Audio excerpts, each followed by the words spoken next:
Do you guys have like a routine that you have for the beginning of the season? I do. I don't know. Do you like do the same thing at the beginning of every season, or do you like?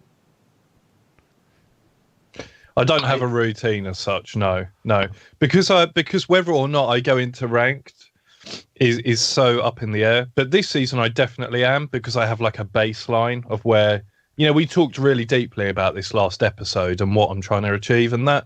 So like I've formed a baseline. So this season I'm thinking, do I go straight into ranked or do I? And I know things have changed with how they do the MMR now, or do I like give it 2 weeks and just let things settle down? What do you reckon? I'm of the opinion that you give it a week. The first week of ranked of the new season, I usually only play EU. Now I do have a lot of EU friends that I play with, but if I play ranked and if I play NA, it's usually unranked. If I'm playing ranked, it's going to be in EU. And that's not to say that I'm over there throwing or anything like that. Like I care just as much about my EU rank as my NA rank, but to me, because of the soft MMR set, like I ended this season at like 50 MMR off of Plat 1 in NA, which means my soft MMR reset is going to be fairly high. Maybe not as high as, if I was Diamond or Champion or whatever, but it's going to be fairly high. So, if I win my first 5 placements, which is a good thing, I'm already up there. You know what I mean? I'm up there probably in Plat 3 somewhere, maybe even a little bit higher than that.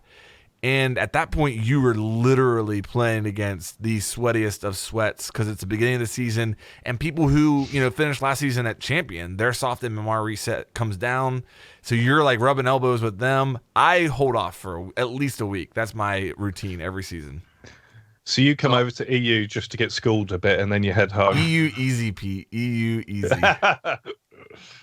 I look at it like free practice. Like, what are you after? Higher rank or improvement of skill?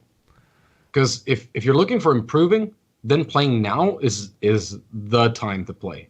Because for the next month, you have every single pro, every single ranked star is on all their 15 accounts trying to get all of them up, and you can meet all of them in gold, plat on your placements, getting there.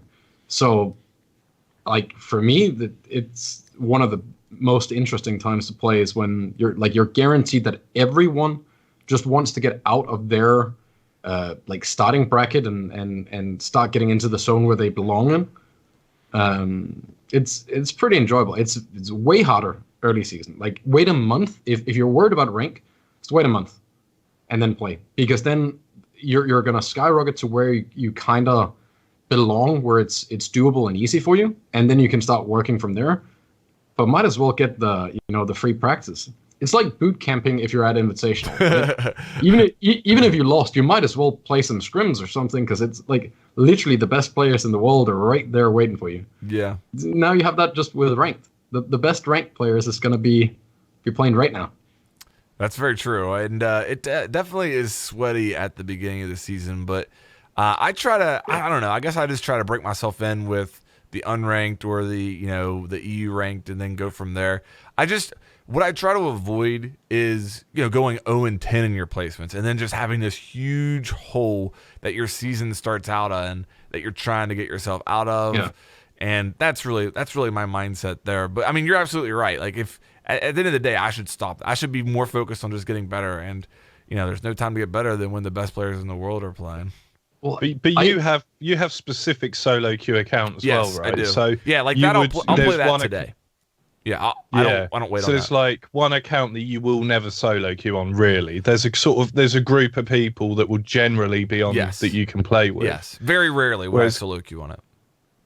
But it's rare that your rank's probably not that different on your solo queue account and your other account. Because that's what I see with most people, at least. With my solo queue account, the highest it got last season was, I think, 4,700, and my main account got to 5,100. And the difference there was that my main account, like that was literally 5 stacks with almost always at least 1 or 2 pro players or really good ranked players, right? Mainly because it's like at that elo you can't really play with many other people. Like it's pretty limited there, right? Well, I guess you can play with anyone that's above 3,500, but it'll tank the gain if you play with a 3500 elo when you're like 5000, right? But between playing on the solo account and the main account, it's a couple hundred MMR. And that's literally from just not really trying, having fun, enjoying the game more than I'm worried about winning or losing, to having the only intent being winning the round. Yeah, I agree with you. I think the last 2 seasons I hit Plat 2 on my solo queue account, and then this season I hit Plat 1 on my main account. So really, really close. I mean, that's like you said, that could be the difference of a few hundred MMR. I wonder though, if the further you come down the MMR on the graph, I wonder if that is less true. Probably. Because yeah, probably. I wonder if you're, a gold when you play with your friends, but maybe a silver when you solo queue. I could see that being a thing, because there's a bigger disparity in what your teammates' knowledge are that you're. I mean, not only that, but so the lower you get, and this will go for any game as far as I know, the lower you get, the more impact a single player can have. Right? I've seen it. Yeah. It does happen in high rank, but it's rare that you find a player that over 10 games is the top performer. Right? Like, I can't really think of any time that has happened. Like, people are going to have good and bad games up there, but if you have a good player playing with you in low rank, it's much easier for them to be outperforming in every game. So I don't know how much that will have to do with it, but that probably does split that a little bit. Yeah. The soft MMR has made a big difference for the solo queue account as well. Mm-hmm. Yeah. Yeah. I mean, I know we're off topic here, but it doesn't matter.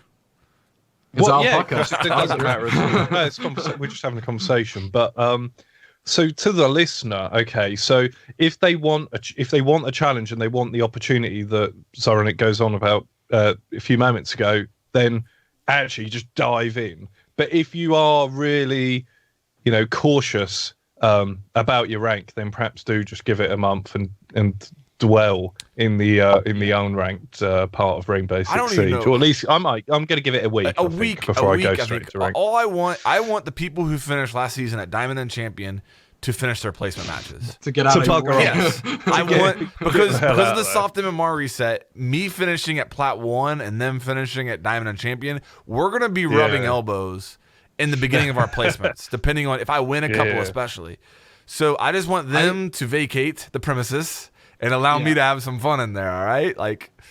So my first game last season, I solo queued on the Smurf. Well, Smurf, I don't know if you can call level 270 that, but my Ald account. I jumped into solo rank queue to do my first placement, and it was against a 5-stack of pros.